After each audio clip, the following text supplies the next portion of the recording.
چنانچہ اس کی مثال قرآن کریم نے بیان کی کہ ایک جنگ اور ایک جہاد اور ایک کفر اسلام کے مقابلے میں مدنی کریم صلی اللہ علیہ وسلم نے صحابہ کرام کو فرمایا کہ چلو سارے تیار ہو جاؤ، اور سب تیار ہو گئے۔ 3 صحابی مدینے کے، منافق نہیں، مشرک نہیں، کافر نہیں، پکے تھکے مسلمان ہیں، مگر یہ سوچتے سوچتے اب نکلتا ہوں، اب چلتا ہوں، اب جا ملوں گا، اب شریک ہو جائیں گے۔ 3 بالکل سچے پکے حقے مسلمان رہ گئے،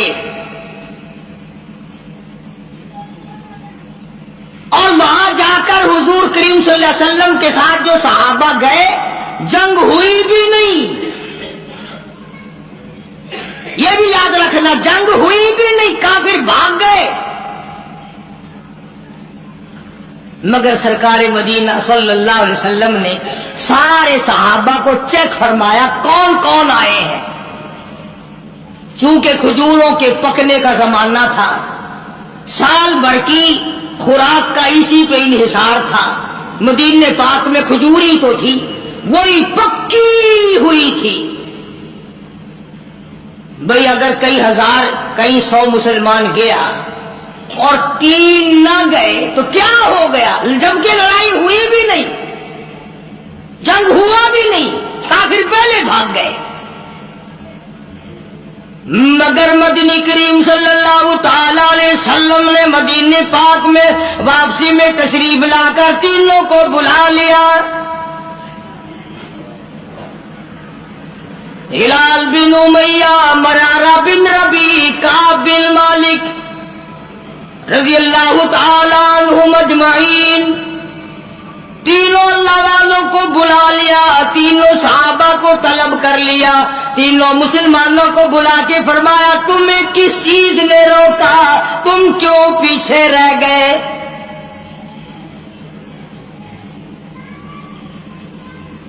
اس زمانے میں منافق جھوٹ بولا کرتے تھے، آج کل تو الحمدللہ میرے جیسے مولوی اور تیرے جیسے حاجی نے ساری عمر میں کبھی جھوٹ انشاءاللہ کبھی نہیں بولا ہوگا۔ توبہ توبہ، ہم لوگ جھوٹ بول سکتے ہیں؟ سانس نہیں آتا فنکاری کے بغیر۔ تینوں مسلمانوں نے صاف صاف عرض کر دیا، کعب بن مالک سے پوچھا تو کیوں رہا؟ عرض کیا یا رسول اللہ صلی اللہ علیہ وسلم میرے پاس سواری بڑی تیز تھی، بس یوں کرتے کرتے ابھی نکلتا ہوں، سواری تیز ہے جا ملے گی، ابھی نکلتا ہوں ابھی نکلتا ہوں، یوں کرتے کرتے خامخواہ رہ گیا۔ کعب بن مالک نے بھی یہی عرض کیا، ہلال بن امیہ نے اس قسم کی بات بتائی، مرارہ بن ربیع نے بھی ایسی بات بتائی۔ صحابہ کہتے ہیں کہ ہم نے یہ صلاح کر لی تھی پہلے ہی تینوں نے، دیکھو ہم صلاح کریں گے نا، جھوٹ بولنے کی صلاح کریں گے، آؤ پہلے سوچوں گال کو کیا گال کرنی چاہیے، ہکو جی گال ہوئے جو کہیں کو پتہ نہ لگے کہ نوے کے لیے گالی نہ بھی تھی نہیں کہیے۔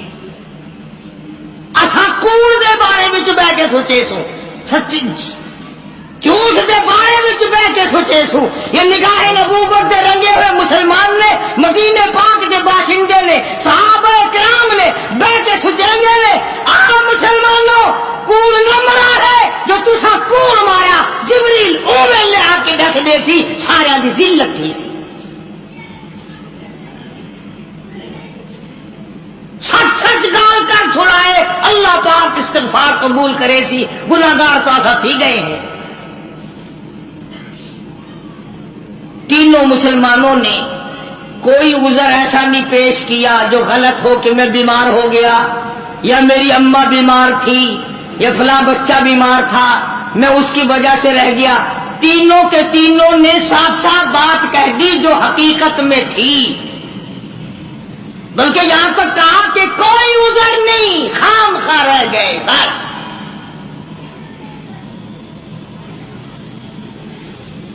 اب حضور کریم صلی اللہ علیہ وسلم کو ہماری عقل کے مطابق ایک بات کہتا ہوں، توبہ توبہ، ویسے ہی